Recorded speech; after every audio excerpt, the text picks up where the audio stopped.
Assalamualaikum warahmatullahi wabarakatuh. Bismillahirrahmanirrahim. Alhamdulillahirabbil alamin wassalatu wassalamu ala asyrofil mursalin sayyidina Maulana Muhammadin wa ala alihi washabihi ajmain amma ba'du. Saya akan cerita dua hal, yang satu terkait tauhid, yang kedua masalah hukum sosial. Tentu yang pertama itu masalah tauhid. Jadi saya cerita ini hadis sahih, saya ulang lagi ini hadis sahih. Ketika para malaikat merasa imannya lebih kuat karena melihat aras langsung, melihat surga langsung, melihat neraka langsung secara langsung. Ternyata oleh Allah, kata Allah, sungguh mengagumkan imannya para manusia. Kenapa ya Rabbi? Kenapa ya Allah? Karena tidak melihat aras langsung, tidak melihat surga neraka, tapi percaya. Itu kan luar biasa. Enggak tahu tapi percaya. Dalam hal iman Pak Rektor itu memang agak unik. Enggak ilmiah itu kadang lebih benar. Jadi enggak ilmiah itu kadang lebih benar dalam hal iman. Dulu Imam Syafi'i punya guru Imam Malik itu diberi satu analogi. Kamu punya dua pesuruh atau pembantu, atau kalau dulu masih era perbudakan ya budak. Memang harus disesuaikan zaman. Dulu bahasanya Mang Abdun itu hamba sahaya, dulu masih ada. Terus si yang budak ini dikasih perintah, batu besar itu angkat. Yang satu langsung angkat, terus yang satu tanya, memangnya kenapa diangkat? Terus kata yang nyuruh, fa inna tahtaha dzaban, karena di bawahnya ada emas. Terus si Imam Malik atau gurunya ini cerita ulama, kamu seneng mana, sama yang langsung angkat gak tanya, sama yang tanya gitu. Di bab ilmiah bagus yang tanya karena ilmiah, tapi di bab loyalitas bagus yang nggak tanya. Kalau disuruh ya laksanakan saja, tidak usah tanya. Jadi agama itu butuh loyalitas, tapi apa butuh ilmiah apa enggak? Karena kalau ilmiah terlalu ilmiah itu lama-lama kalau disuruh lagi, memangnya kenapa? Ya karena di bawahnya ada emas. Kalau tidak ada emas terus tidak mau. Pertanyaannya, ketika tidak mau dengan alasan rasional itu mengurangi loyalitas apa enggak? Tetap mengurangi loyalitas. Wong disuruh kok tidak mau, meskipun perintah ini tidak penting. Misalnya gelas saya di samping kanan saya, terus bilang ke anak saya, Dek tolong pindah ke kiri. Kan nggak penting-penting banget. Tapi tetap saja kalau nggak nurut saya gelo itu, saya mangkel ya, karena disuruh kok tidak mau gitu. Nah, beragama itu seperti itu. Imtisalul awamir itu loyal pada perintahnya Allah Ta'ala, baik saat kita tahu alasannya maupun tidak tahu. Jadi kadang-kadang tahu ini masalah, kadang tahu itu masalah. Nah, kemudian itu disebut iman. Iman itu percaya sama ketentuan Allah Ta'ala. Makanya saya sering didatangi beberapa orang, Gus saya ikut training sholat khusyuk, dan saya tambah khusyuk sekarang karena tahu fungsinya rukuk begini, fungsinya sujud begini. Lama-lama sholat tuh kayak senam yoga, karena semua fungsinya itu fisik, kesehatan itu. Tapi bagi yang nggak tahu malah pokoknya Allah nyuruh rukuk sujud itu, pokoknya disuruh ya kita nurut saja, nggak penting tahu. Karena kalau terlalu tahu nanti fungsi senam ini, fungsi sholat tuh kayak senam. Kalau terlalu apa? Tahu. Nah, makanya ini kan ya kampus-kampus itu kan terkenal lembaga keilmuan. Jadi agama itu jangan terlalu dianalisis lah, nanti ribet. Karena nanti panjang gitu, nanti jadi panjang gitu. Karena kalau terlalu tahu itu jadi repot itu. Nah, tapi lagi-lagi agama itu tidak anti ilmu. Saya ulang lagi, tidak anti ilmu. Suatu saat ini ada di kitab. Anda boleh percaya boleh tidak, tapi ada di referensi kami. Singkat cerita, Allah itu memanggil ulama, namanya Imam Amudi. Imam Amudi itu guru matematika, jadi dia ulama besar, tapi dia guru matematika. Ya agak aneh, imam besar tapi dia guru matematika. Terus ketika beliau ketemu Allah, wafat itu, sama Allah disuruh ngajar malaikat. Jadi bukan sekedar ngajar juga, ya, mengajar para malaikat. Maka saya cita-cita bersasar itu jadi guru malaikat. Ya bukan malaikat yang papan atas kayak Jibril, Mikail, pokoknya malaikat lah, yang biasa lah. Imam Amudi itu disuruh ngajar para malaikat. Ini penting bagi kampus-kampus keilmuan kayak UGM, UII, semua kampus-kampus Indonesia lah. Malaikat sempat tersinggung, kenapa saya diajarin manusia tentang iman, wong kita tahu surga, tahu neraka, bahkan kita dekat aras, dekat alam langit lah, alam malakut. Terus Imam Mahmudi memberi penjelasan tuh ya pakai cara Indonesia mungkin ya pakai kapur, pakai bor, kalau di kampus mungkin pakai layar, pakai apa. Kenapa kamu punya iman sekuat imannya malaikat?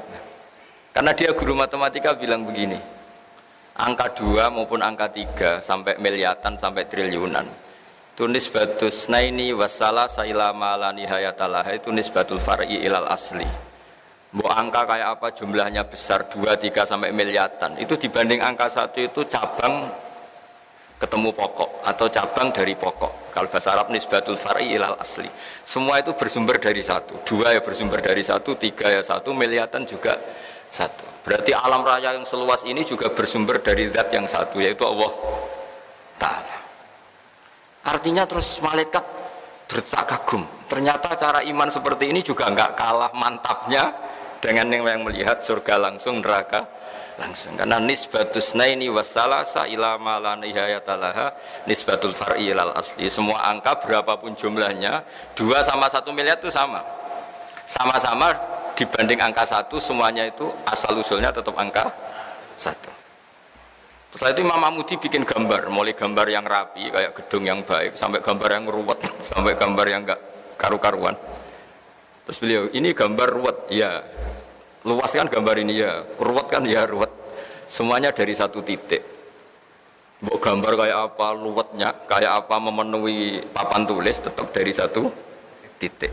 Ya, titik ini nuqtatul wujud, semua inti wujud, yaitu Allah Ta'ala. Nah, iman dengan keilmuan itu bisa semantap itu, meskipun kita tidak tahu. Itu kan seperti mungkin ya, yang menekuni ilmu medis mungkin tahu indikasi penyakit ini pasti begini. Kalau yang ahli Pertamina atau yang ahli geologi mungkin tahu, kalau bumi seperti ini pasti kandung minyak, kalau bumi yang gempa pasti ada patahan. Indikator-indikator gitu bagi ahlinya kan melahirkan satu keyakinan, meskipun belum dilihat. Sama, meskipun kita tidak melihat Allah langsung, tapi pasti kita yakin, seyakin-yakinnya bahwa alam raya seluas ini semuanya itu nisbatul far'i ilal asli, semua itu cabang dari pokok. Artinya asal usulnya diciptakan oleh dasar satu al aslu, yaitu Allah Ta'ala. Nah, kenapa kita menolak faham ateisme? Ateisme itu misalnya yang berkeyakinan tiada Tuhan atau tiada kausa prima atau tiada penyebab. Karena bumi ini kadung wujud, di mana-mana wujud itu penyebabnya harus lebih wujud, harus punya eksistensi. Masa kemudian kita bilang bumi yang wujud, yang ada, yang punya eksistensi, kemudian kita bilang penyebabnya itu tidak ada. Masa sesuatu yang tidak ada kemudian menyebabkan yang ada. Nah, di sini terus kita diajari Allah itu wajibil wujud, Allah itu eksistensinya harus ada. Karena alam raya ini kadung ada, di mana-mana kalau kadung ada ya penyebabnya harus ada. Nah, karena ini penyebab disebut kausa prima atau wujud yang super. Kalau dalam bahasa agama disebut wajibil wujud. Nah, hal-hal seperti ini yang menjadikan ilmu itu penting. Nah, ilmu yang nggak penting itu ilmu yang perspektif kita, itu yang mulai kacau. Nah, ini ilmu yang mulai kacau, termasuk ilmu kita yang di zaman akhir mulai kacau kayak tadi. Karena kita punya perspektif, kalau ngangkat batu atau bongkar batu ya harus ada untungnya dong, ada emasnya atau ada minyaknya. Masa nggak ada apa-apa disuruh bongkar? Itu ilmu yang tidak mengikat. Kalau ilmu tadi kan mengikat karena itu melahirkan tauhid. Kalau ilmu ini kan enggak. Kita punya nafsu, punya selera, punya hitung-hitungan materi. Kalau kerja ya dapat sesuatu. Kalau ngangkat batu ya harus dapat emas atau minyak. Sementara ternyata bos kita hanya ngukur loyalitas kita, nurut enggak gitu. Nah, padahal andaikan kita nurut, meskipun itu batu kita angkat gak ada apa-apanya, sudah dapat kredit poin karena kita loyal. Nah, di sini agama mulai gak boleh dipertanyakan. Gak boleh agama itu dipertanyakan. Kenapa zuhur itu 4 rakaat, yang subuh 2 rakaat. Lama-lama tanya, kenapa rukuk yang fungsi medisnya begini, fungsi olahraganya gini kok lebih lama, lebih kok repot nanti.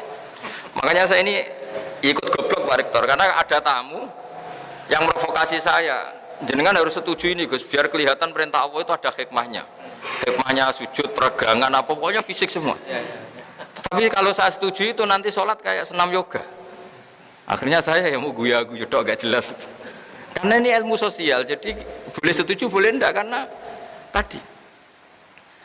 Nah, orang yang tadi disebut Pak Munjid tadi, yang dari pasar gelap tadi, itu mikir agama nggak mau jelimet.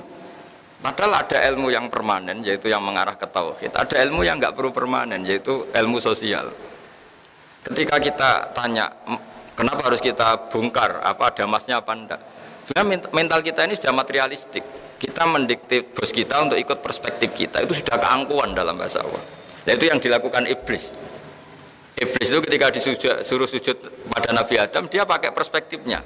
Loh, saya ini lebih keren, saya ini lebih tua, materi saya lebih keren dibanding materinya Adam, kenapa disuruh sujud? Nah ini yang menjadi keangkuhan. Dia mendikte Allah untuk ikut perspektif dia, padahal Allah maunya itu ya sudah nurut saja, yang merintahkan saya. Nah, saya mohon teman-teman di UGM juga semuanya, kalau beragama itu jangan pakai perspektif kita. Kalau pakai perspektif kita ya repot. Nanti pakai teori untung rugi. Nah, nanti lama-lama ibadah yang perspektif cara Arab Saudi mungkin haji karena mendatangkan devisa misalnya. Kalau perspektif menurut kiai mungkin orang sowan gitu karena melahirkan itu kan ya ribet kalau semuanya pakai perspektif gitu. Nah, bagi orang yang kuper mungkin ibadah terbaik itu bersemedi karena dia sudah senang kumpul orang. Nanti pakai perspektif sendiri agama ini nggak bisa selesai. Nah, makanya kemudian lahirlah tokoh-tokoh sosial diantaranya Imam Ghazali, Imam Syafi'i itu dia menekuni ilmu sosial. Nah, karena agama ini berkesimpulan akhir subhanaka ma khalaqta hadza batila subhanak rabbana ma khalaqta hadza batilan subhanak. Ya Allah, semua yang kau ciptakan ini tidak ada yang sia-sia. Kemudian Imam Syafi'i merajut satu ilmu disebut ilmu sosial yang positif atau yang optimis. Saya berkali-kali cerita kalau Imam Syafi'i diceritain orang tadi yang ketemu engkau cium tangan hormat itu kalau di luar ngerasani jenengan, ngata-ngatain jenengan, Imam Syafi'i tertawa tak senang. Berarti saya hebat. Hebat gimana, orang itu munafik di depan Anda hormat, di luar enggak. Berarti saya wibawa, di depan saya agak berani. Jadi dia anggap enteng saja apa? Berarti saya wibawa, buktinya di depan saya enggak berani. Dikira itu kan terus dia kaget Imam Syafi'i, ternyata enggak. Terus dikasih tahu lagi, separuh dari kampung ini nggak seneng sama jenengan. Baguslah, berarti separuh kampung ini nggak mungkin utang saya, karena nggak seneng itu mesti tidak utang. Itu kalau seneng malah pinjam mobil, utang, ribet. Nah, semenjak itu terus agama menjadi indah, asik. Makanya saya berkali-kali kalau ada baru nganten anyar itu, kalau nasihat saya, kamu kalau istri kamu marah ya bagus. Barokahnya marah nggak seneng tuh nggak minta ke mall, kalau harmonis malah minta ke mall mahal kata saya. Jadi kalau harmonis ya nikmatnya harmonis, bisa jalan-jalan ke mall, ke cari bakso. Kalau baru neng-nengan ya bagus ya nggak berbiaya kan. Sudah pokoknya yang gampang-gampang saja kata saya. Jadi ulama itu punya seni untuk ngelola sosial itu. Saya itu zaman belum kenal UGM ya seneng, kenal ya seneng. Barokahnya nggak kenal ya nggak diganggu seperti ini. Mungkin barokahnya kenal kalau saya politikus punya akses.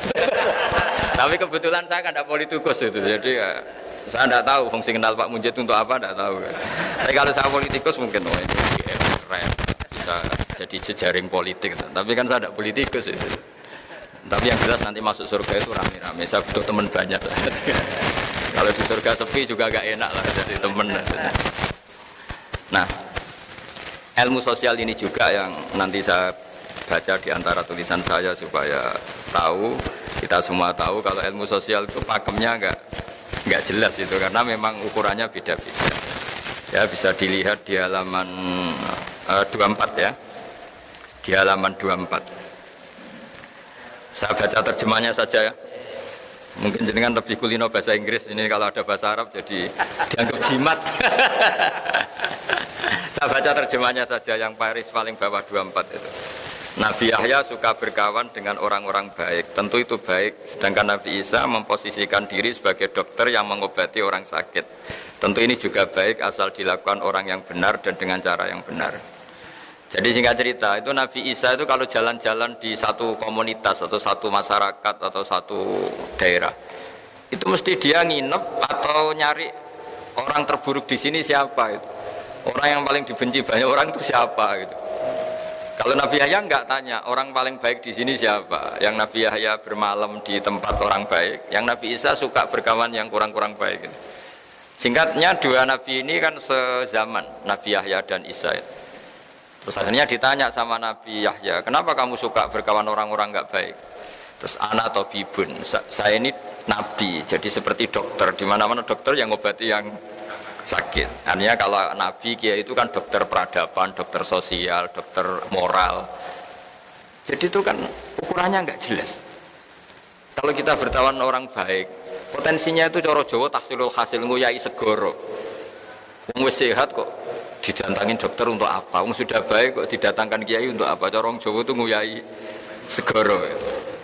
Tapi berkawan orang jelek, ya potensinya memang mengobati, tapi ya potensi katut. Karena ya iman pas-pasan. Jadi kan, tapi itu kan satu ilmu bahwa kalau kita ingin mengentas kejahatan atau mengentas kebodohan, mau tidak mau harus mau bersosialisasi kan. Makanya saya sering ketemu banyak kiai kalau ditanya, Gus berteman orang jelek itu gimana? Haram kata saya. Tapi kalau membina orang jelek baik dan bisa bina kalau berteman kan bulat-bulat, bulat-bulat. Jadi logika yang dibangun kan berteman orang jelek haram, membina orang jelek baik, bisa bina kalau berteman. Tapi bisa keblontor ya kalau berteman. Makanya hal-hal sosial gini tidak usah dipakemkan lah, karena ilmu sosial itu nggak ada batasnya. Sufyan Ats-Tsauri itu ulama yang nggak mau kumpul orang. Yang satu temannya itu suka kumpul orang. Ditanya, kenapa kamu suka kumpul orang?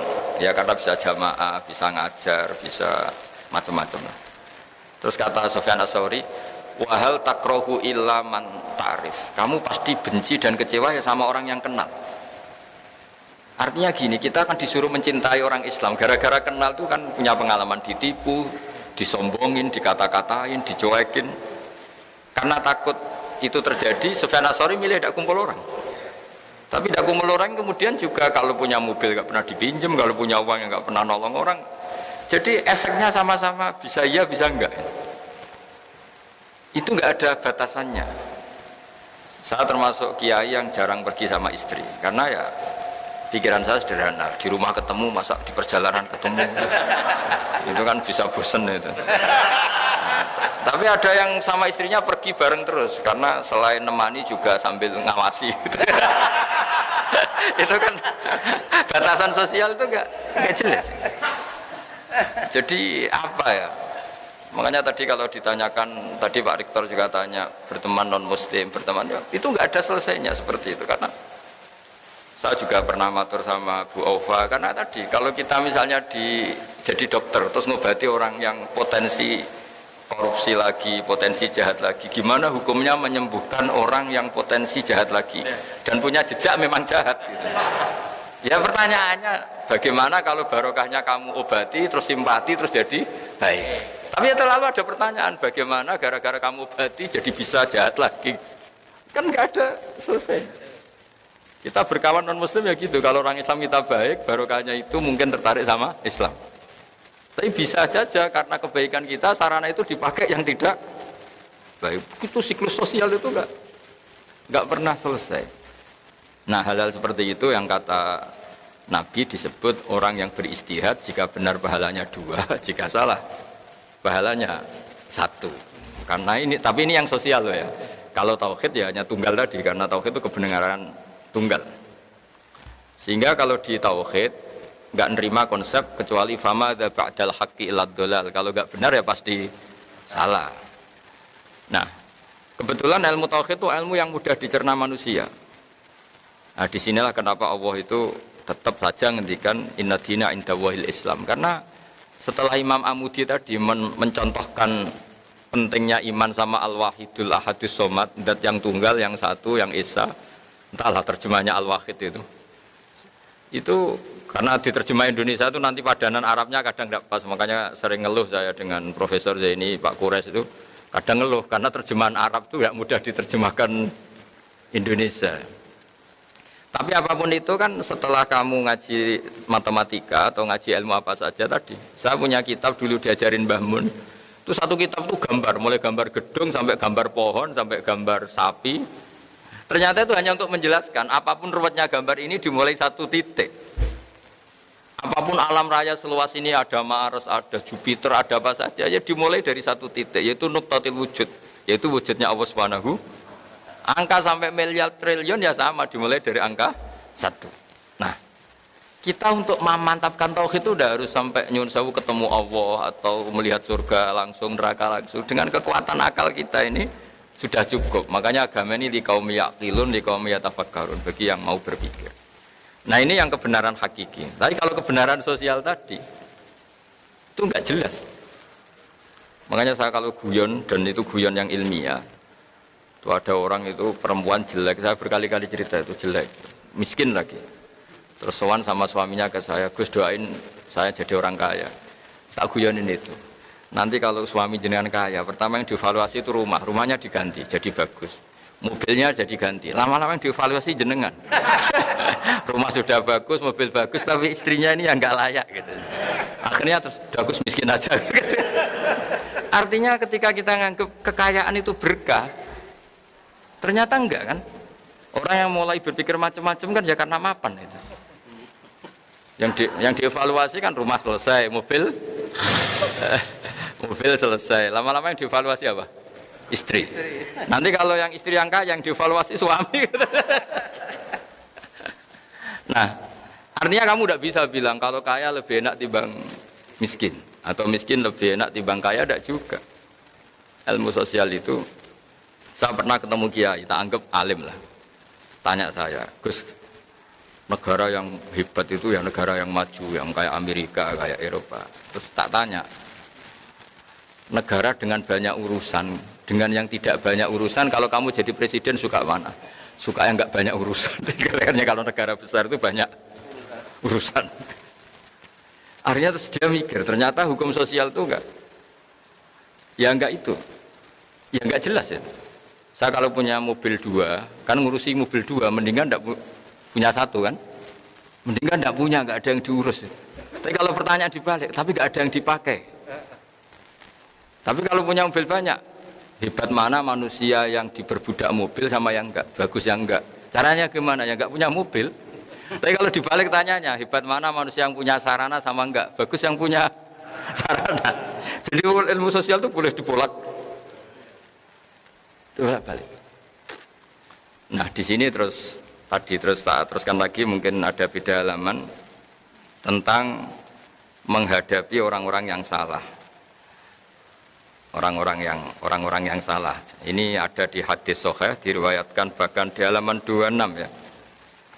Halaman 26. Ini juga masih seputar teori ilmu sosial. Ini hadis diriwayatkan oleh Imam Bukhari, Imam Muslim, Nasai. Terjemahnya di halaman 27. Ada seorang alim soleh berderma kepada zaniah, semacam orang nakal ya. Tentu jadi gunjingan yang tidak sedap. Hari berikutnya berderma lagi kepada pencuri, tentu memantik gunjingan lagi. Berikutnya berderma lagi kepada orang kaya, tentu ini pun dikritik banyak orang. Orang alim tadi tetap memuji Allah dan menyerahkan urusannya kepadanya. Namun secara ilmiah, si alim ini memberi argumentasi bahwa sedekahnya kepada zania agar tidak melakukan zina lagi, kepada pencuri agar tidak mencuri lagi, kepada yang kaya agar mau niru kebaikan sedekah. Jadi misalnya gini, orang sampai menjual diri kan karena nyari uang. Terus si orang alim tadi, udah kamu tak kasih uang, tapi tidak usah melakukan itu. Orang ingin nyuri kan juga karena nyari uang, udah kamu tak kasih uang, tapi tidak usah mencuri lagi. Artinya gini, hukum sosial itu gimana itu kan, masa misalnya kalau sampean ustadz masih amati terus ngasih orang gitu kan dianggap order kan, ya resiko kan. Tapi barokahnya ngasih, mungkin terus orang itu simpati sama ustadz, ingin tobat. Itu kan nggak pernah ada ukurannya. Tapi nggak usah dicoba, kalau dicoba jangan-jangan memang ingin mau makai kan, ya ribet. Artinya ini cerita loh, ini diceritakan, diriwayatkan oleh Imam Bukhari. Karena ilmu sosial itu ukurannya gak, ya sudah nggak usah diputuskan, namanya sesuatu yang sosial itu nggak usah dipakamkan. Makanya saya kemarin yang pas ngaji sama Kagama, saya berteman Pak Rektor ini baik apa enggak ya tidak tahu. Bisa saja tidak baik, karena kenal Rektor UGM kan bisa saya sombong, keren. Wah kalau menyebabkan sombong kayaknya ini tidak baik, saya kenal Rektor kan. Tapi kalau menyebabkan kebaikan yang lebih masif, lebih besar, kayaknya baik. Ya tapi ini ilmu sosial, jadi dilihat saja perilaku saya berikutnya. Bareng kenal rektor atau kampus yang nggak maju nyepelekan karena mentang-mentang kenal rektor UGM, berarti kenal ini yang tidak baik. Tapi barokahnya kenal kemudian kurangi pasar gelap tadi ya. Mungkin jadi baik. Jadi ilmu sosial kira-kira seperti itu. Saya sering kenal menteri ya dekat kadang-kadang. Ya saya sering bilang ke istri saya dikatakan syukur ya syukur karena bisa melakukan kebaikan lebih masif, lebih general ya, lebih banyak. Tapi saya sebagai manusia jangan-jangan menjadi sombong karena kenal pejabat. Nah kira-kira perasaannya kiai orang baik ngadepi ilmu sosial itu seperti itu. Jadi nggak perlu ada jawabannya Pak Rektor kalau masalah ilmu apa? Sosial tadi. Baik kita dengan sesama orang baik maupun sama orang nggak baik, sesama non muslim itu ukurannya hubungannya kita dengan Allah Ta'ala. Makanya ketika Rasulullah masih sugeng, masih hidup, itu buah ada sahabat disuruh tabiin itu generasi setelah sahabat. Sifli wajah Rasulillah, tolong beritahu saya kayak apa wajahnya Nabi. Itu sahabat ini nangis. Kenapa engkau nangis? Saya tidak pernah lihat wajahnya Nabi. Loh, Anda kan sahabat, iya berpuluh-puluh tahun saya dari Nabi, tapi tidak lihat wajahnya. Ada yang ditanya langsung cerita, wajahnya gini, gantengnya begini, senyumnya gini. Terus ditanya, kenapa kamu enggak melihat wajahnya Nabi yang Anda sahabat? Saya tuh saking hormatnya, jadi tidak berani melihat. Yang satu saking senengnya saya melihat terus, jadi yang satu bisa sama-sama niat hormat, tapi cara perilakunya beda. Nah, contoh kedua ini agak menyinggung Anda, tapi semoga agak tersinggung. Ada sahabat yang nggak pernah sowan Nabi, jadi kalau jamaah sering dia makmum Nabi, dia nggak pernah sowan. Kenapa ya? Takut. Jadi dia datang jamaah saja tapi tidak sowan. Ada yang senang sowan karena bisa komunikasi, bisa tanya. Ada yang milih nggak sowan, takut ganggu. Jadi artinya hukum sosial ini ukurannya enggak. Jadi misalnya itu tadi. Misalnya ada orang jadi rektor di UGM atau UI atau jadi dekan. Kalau sering pulang kampung baik enggak? Ya mungkin baik biar ngerti kampungnya kayak apa. Meskipun prestasi di Jogja jangan-jangan kampungnya terbelakang. Dari segi itu baik.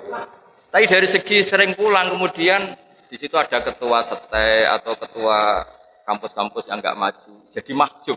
Gara-gara ini sering pulang, aktor-aktor di situ ini tenggelam. Baik enggak sering pulang lah kira-kira gitu. Karena kalau sering pulang, lakon-lakon di situ bintangnya jadi tenggelam. Sampai-sampai kamu situ mau nunggu apa saja keputusannya, nunggu Pak Rektor pulang, Pak Dekan pulang, profesornya. Ini kan penggoblokan massal ini karena urusan gitu aja kok nunggu. Tapi kalau nggak pernah pulang juga orang komplain. Wah mentang-mentang jadi orang besar lupa kampung. Itu kan nggak ada. Nah di sini kenapa semua nabi itu diajarkan dan disuruh mengajarkan tauhid. Semuanya tunggal mulai Nabi Adam sampai Rasulullah SAW. Tapi syariat sosialnya beda. Ya kira-kira logikanya gitu. Karena nggak ada batasannya. Gaya sosialnya kan beda. Ya saya sering menyontohkan mungkin ibu-ibu ini agak tersinggung. Kalau dibalik Nabi Sulaiman itu istrinya banyak. Nabi Dawud ya banyak. Nabi Ibrahim hanya 2. Nabi Musa yang terkenal 1. Kalau dibalik perempuan itu kaum lemah. Nolong orang 1 baik. Kalau 2 ya mestinya lebih baik. Kalau 4 ya lebih baik. Kalau pakai teori itu. Jadi kalau teorinya dibalik, 1 orang saja terlantar. Apalagi 2. Kamu milih mana? Kalau bapak-bapak milih yang pertama. Nolong 1 orang baik. Kalau 2 lebih baik. Kalau 3 provokator. Tapi kalau dibalik, 1 orang saja terlantar. Apalagi 2, berarti 1 orang saja sudah buruk. Apalagi 2, apalagi. Nah seperti ini nggak usah diputuskan karena ya seperti ini. Kita misalnya tidak pede bisa didik anak. Ya sudah jangan banyak-banyak. Anak 2 saja belingnya minta. Tapi kalau kita pede didik bisa anak baik, kita memperbanyak jumlah orang baik ketika anak kita baik. Seperti ini nggak usah dipagemkan. Jadi saya punya sekian contoh orang-orang dulu ngadepi orang-orang yang nyuwun sewu nakal itu ya beda-beda. Ada yang milih menjauhi orang nakal supaya nggak dicap, distigmasi bagian dari orang. Ada yang kerso nemanin sebagai proses dakwah, proses mendidik. Ya seperti itu nggak usah gaya-gayaan niru atau tidak niru ya sudah lah itu ilmu sosial.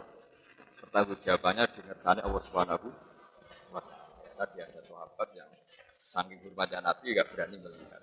Ada yang saking cintanya bisa melihat detail sampai bisa mensifati alisnya kayak apa, pipinya kayak apa.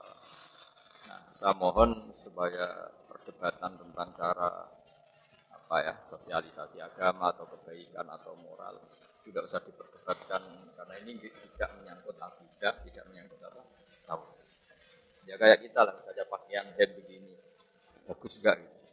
Ya bagi orang Indonesia mungkin ada orang yang ulama itu namanya Abdul Hasan Asadili itu ulama besar yang kalau mungkin kalau sekarang tuh naiknya Alphard pakai pakaian paling mahal kemana-mana pakai pakaian paling mahal pakai mobil paling mahal padahal ulama besar ke kampung-kampung desa-desa ketemu ulama yang pakaiannya sederhana agak kumuh gejol-gejol kan kamu itu ulama kok tidak sederhana mau pakai baju sederhana baju sederhana kamu itu ulama kok sederhana ngawur sekali. Barokahnya saya meliti gini, mewah gini. Umatku ora kepikiran nyangoni. Umatku ora kepikiran nyangoni. Kok gayane tawaduk ngene, malah wong kepikiran nyangoni. Akhirnya terus ya juga itu maksudnya ini. Ya kayak Pak Mujid misalnya melas gini kan orang wah. Itu kan. Tapi terus si yang ulama sederhana juga komplain. Kalau ulama kayak kamu semua itu orang miskin ya, ngenes itu. Nah ini cerita sosial, gak ada jawabannya kan apa? Imam Syafi'i dulu, ini cerita terakhir saya. Imam Syafi'i dulu itu pengagum orang miskin. Dia punya guru selalu orang miskin. Setelah datang ke Imam Malik, dia itu guru yang mewah, cara hidup mewah. Mulai komplain ya ini kiai kok mewahnya. Setelah itu Imam Malik setelah ilmunya dianggap cukup mengasihi Imam Syafi'i, sudah kamu datang ke Irak, ke Muhammad bin Hasan Asy-Syaibani. Setelah datang ke sana itu emas kiloan nantaan itu Pak Rektor itu di meja. Kalau ngitung uang di meja, uang ratusan juta atau ngitungnya di meja tamu. Ada tamu ya dibiarin tetap di meja. Jadi satu peti dipindah ke peti yang lain. Ya tapi maaf, saya sama Imam Malik ada cocok malah ketemu orang ini. Aduh lebih ngeri lagi. Terus, karena ini orang alim ya dia tahu. Apa? Kamu heran sama orang alim kaya?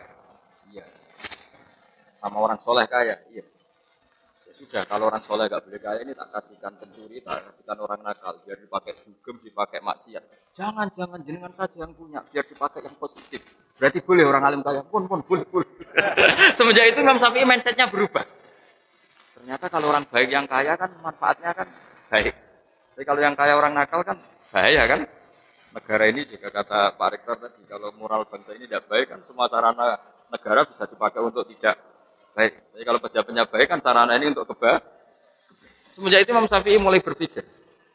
Sampai beliau saking overnya tuh bilang orang soleh wajib kaya sampai bilang. Sampai yang miskin tersinggung. Diwajibkan enggak kalau enggak takdir kan enggak bisa kaya. Tapi itu betapa ilmu sosial itu ngalami perubahan juga, ngalami perdebatan. Nah, jadi kalau ada kiai yang di Indonesia kan banyak kiai yang pakai alfa kelihatan kaya itu ada ilmunya. Dan umatnya ada kepikiran nyangon. Yang ribet sudah kelihatan kaya masih butuh disangon itu ribet gitu. Tapi ini kan sosial ya, jadi nggak ada batasannya. Jadi yang terkenal ya Abdul Hasan Asadili yang di Indonesia disebut oleh Bapak Syadili. Itu terkenal sekali penampilannya itu. Akhirnya terus dua ulama ini betul-betulkan. Kamu berpenampilan sederhana, tapi bikin umat kamu merasa harus nyangon banget. Bagus di tawaduk, tapi tidak bagus di mari umat mikir gue. Kamu yang kelihatan kaya, ini bagus di umat gak kepikiran nyangoni, tapi umat ngenes berkorok dia juga ngono. Nah setelah itu ya selesai. Artinya selesai itu ya dianggap ilmu sosial yang monggo saja lah ini ranah sosial, kamu boleh apa saja yang penting bertanggung jawab mengersani Allah Subhanahu. Jadi saya sendiri sebagai kiai juga pernah kepikiran kalau ngaji itu serius. Tapi bapak itu pernah bilang gini. Kak, coba nak jadi kiai nak ngaji guyon aja. Kenapa Pak? Umat terus kakean utang wis sumpek. Wis sumpek bareng ngaji mbok sumpekno meneh kata bapak saya gitu. Jadi ya sudah gitu. Itu kan urusan manhaj. Ya kiai yang kalau ngaji itu serius. Ya, mungkin takut ilmu agama itu jadi guyonan. Ini monggo lah, ini kan apa ranah sosial. Semuanya enggak ada batasannya. Itu Itu sirinya, rahasianya kenapa dari sekian nabi, mulai Nabi Adam sampai Rasulullah itu beda-beda manhaj sosialnya. Tapi kalau tauhid itu tunggal, karena ilmu tauhid itu kayak eksak, kayak ilmu pasti. Jadi angka 2, 1 triliun, 1 miliar itu sama. Semuanya cabang dari angka. Gambar yang ruwet maupun tidak ruwet tetap dari satu titik. Makanya satu keniscayaan berkeyakinan Allahu ahad, Allahu. Itu enggak tauhid namanya. Tapi kalau sosial pendekatan tadi. Jadi istri yang dimanja itu bagus ya, ya bagus supaya loyal sama suami. Kalau kelamaan dimanja itu akhirnya kebutuhannya materi. Lama-lama materi Anda tidak cukup. Tapi kalau milih dijak tirakat, ya bisa aja minggat karena tidak melarat terus. Itu kan enggak jelas. Dimanja ya potensi minggat karena kebutuhannya terus besar. Dijak tirakat ya potensi minggat karena enggak betah. Akhirnya terus, ya rumusnya kan nggak jelas akhirnya. Ya sudah nggak usah punya rumus, pokoknya ilmu sosial itu nggak usah rumus ya tadi. Kalau Anda rektor, saya misalnya kecelok kiai besar sering datang ke kampung-kampung, itu kan menenggelamkan kiai kampung, kan kasihan. Kalau ada toko-toko Indomaret atau Alfamart di kampung-kampung kan kasihan toko-toko yang di. Tapi kalau pertanyaan dibalik, orang kampung juga berhak dapat apa? Toko yang misalnya bersih, ber-AC. Kalau dibalik itu gimana ya? Ya ada toko steril, bersih. Kalau pertanyaan dibalik, berhakkah orang kampung dapat toko yang baik dan bersih? Jawabannya, ya, yang bisa ngadakan itu ya toko-toko yang besar. Tapi kalau dibalik, bolehkah toko-toko kecil dimatikan yang besar? Ya, boleh. Bolehkah toko besar berkunjung di kampung? Boleh. Bolehkah tokoh besar memahjubkan yang kecil? Enggak boleh. Jadi jenengan jangan sering pulang kampung. Nanti kasihan apa? Ya, terus kalau matur nuwun rawuh jenengan tadi jelas niki guyon tapi serius atau serius tapi guyon. Tapi bahwa ngaji itu harus sering mendengar. Ya, harus sering mendengar. Saya berkali-kali cerita Nabi Ibrahim itu Khalilur Rahman, kekasihnya Allah. Suatu saat mau dibunuh, dimatikan, waktunya sudah habis. Israel datang. Ya Ibrahim, Khalilur Rahman, kau kekasihnya Allah, hari ini harus meninggal. Karena malaikat itu lugu dibantah sama Nabi Ibrahim. Wahal ra'aita khalilan yumitu khalilah. Masa ada kekasih membunuh yang dikasih? Saya ini kekasih Allah. Ada pacar membunuh yang dipacarin pas masih cinta. Ya enggak ada kata. Mesti kamu keliru, salah perintah. Akhirnya Israel lamatur, ya Allah, logika yang dibangun Ibrahim, masa kekasih bunuh yang di. Logika itu masuk akal. Israel yang malaikat saja nerima. Padahal biasanya malaikat kan nggak mau nerima logika. Nerima. Karena terlalu masuk akal. Setelah ketemu Allah, Allah ya namanya Allah kan pinter banget. Rasulullah pinter banget. Bilang begini ke Ibrahim. Wahal ra'aita khalilan yakrahu ayal khalila. Ada kekasih yang enggak siap ketemu yang dikasih. Ya, apa ada kekasih yang enggak siap ketemu yang dikasih? Artinya kalau meninggal kan ketemu Allah. Ya juga katanya. Gua kembali lagi. Tapi kata Allah begini, apa ada kekasih yang enggak siap ketemu yang dikasih? Ibrahim, oh ya, sekarang aja sekarang. Terus akhirnya mau meninggal. Nah bayangkan kalau ilmu seperti ini orang dengar hanya sepihak gitu. Akhirnya agama menjadi keras kan karena satu logika sosial dipakemkan seakan-akan paten. Itu yang kita tidak boleh ya, kalau logika sosial kayak monggo mawon, penting kita bertanggung jawab di depan Allah Subhanahu wa taala. Saya kira demikian, mohon maaf. Assalamualaikum warahmatullahi wabarakatuh.